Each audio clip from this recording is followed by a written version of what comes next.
Assalamualaikum warahmatullahi wabarakatuh. Perkenalkan, nama saya Muhammad Busrama Faiz. Kali ini saya akan melengkapi tugas UAS Sejarah Peradaban Islam dan kemudian prodi saya Hukum Ekonomi Syariah. NIM saya 2502021100147. Oke, langsung saja. Proses berdirinya dinasti Mamluk. Dinasti Mamluk merupakan salah satu dinasti Islam yang tumbuh dan berkembang di Mesir sekitar abad 13. Berdirinya selama 267 tahun. Dimulai pada abad ke-13. Dimulai pada abad 1250 Masehi sampai 1517 Masehi. Keberadaannya berkaitan dengan dinasti sebelumnya, yaitu dinasti Ayub atau dinasti Ayyubiyah. Hal ini terjadi karena orang-orang yang terlibat dalam berdirinya dinasti Mamluk adalah para budak yang bekerja pada dinasti Ayyubiyah. Kemudian dinasti Mamluk didirikan oleh para budak militer yang tadinya merupakan tentara dinasti Ayyubiyah. Mereka mengambil alih kekuasaan setelah kematian Sultan Malik As-Saleh. Tokoh Mamluk Aibak berhasil mengambil alih kekuasaan yang kemudian mengawali berdirinya dinasti Mamluk dengan membunuh penguasa sebelumnya. Kemudian masa kejayaan dinasti Mamluk. Masa kejayaan dinasti Mamluk itu dipimpin oleh Baibars dan beberapa sultan setelahnya. Di bidang diplomatik, Baibars menjalin hubungan dagang dengan Italia dan Prancis. Kemudian Baibars membuat pelabuhan-pelabuhan dan menghubungkan kota Kairo dan Damaskus dengan dinas pos tercepat, dan masih banyak lagi pencapaian lainnya. Kemudian masa kemunduran dinasti Mamluk.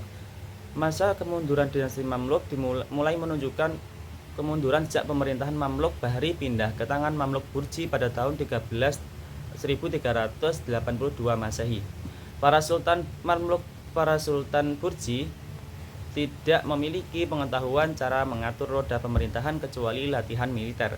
Kesultanan Mamluk hancur ketika Sultan Salim I dari dinasti Turki Utsmani merebut Mesir dari tangan Mamluk pada tahun 1517 Masehi. Kemudian faktor yang dapat memengaruhi daulah Islam, kemajuan daulah Islam itu adanya asimilasi pembaruan suatu kebudayaan disertai hilangnya ciri khas kebudayaan asli. Faktor kemajuan daulah Islam adalah terjadinya asimilasi bangsa Arab dan bangsa lain. Maraknya gerakan penerjemah. Gerakan penerjemah memiliki peran penting dalam membantu kemajuan Islam melalui ilmu pengetahuan baik di kalangan awam maupun kalangan para penguasa. Kemudian ada faktor kemunduran, yang di situ terjadinya lemahnya otoritas politik, kemudian pemberontakan dan perpecahan, kemudian kemerosotan moral, dan menurunnya aktivitas intelektual dan ilmiah. Solusi untuk menyegahnya agar kemunduran Islam tidak terjadi itu bisa dengan cara menegakkan keadilan dan menghindari korupsi. Kemudian persatuan umat dan menghindari perpecahan, dan menghadapi arus modernisasi dan globalisasi. Kemudian perbedaan ekspansi barat dan ekspansi yang dilakukan oleh Islam, yaitu Islam itu berfokus pada penyebaran agama dan pengembangan bangunan. Kemudian barat bertujuan eksploitasi ekonomi sumber daya koloni untuk keuntungan pusat demi dominasi ekonomi dan peradaban Eropa. Kemudian pendapat tentang peradaban Islam. Pendapat saya tentang peradaban Islam akan dimulai dari Indonesia. Saya setuju tentang pendapat tersebut karena Islam di Indonesia dikenal sebagai Islam moderat, toleran, dan akomodatif terhadap budaya lokal. Dan Islam di Indonesia adalah paling banyak agamanya. Kemudian yang kedua, Islam di Indonesia itu demokrasi dan pluralisme, di mana di situ Islam dapat menyeimbangi antara agama-agama lain tanpa saling bermusuhan satu sama lain. Kemudian cara menghidupkan kembali peradaban Islam di masa sekarang seperti masa dahulu pada kejayaannya. Satu, adanya ilmu pengetahuan untuk menciptakan pemikiran yang etis.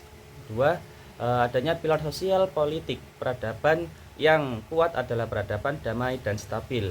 Yang ketiga ada ekonomi, di mana seperti peradaban Baghdad dan Cordoba, di situ salah satu kemajuan itu didukung oleh kemajuan ekonomi. Maka dari itu kita bisa mengambil contoh dari masa kejayaan Baghdad dan Cordoba. Kemudian yang keempat, peradaban Islam modern harus berinteraksi dengan dunia, bukan malah mengisolasi diri. Cukup sekian dari saya untuk melengkapi tugas UAS tugas UAS SPI atau Sejarah Peradaban Islam. Kalau ada salah, mohon maaf. Sebesar-besarnya dari saya. Saya akhiri. Wassalamualaikum warahmatullahi wabarakatuh.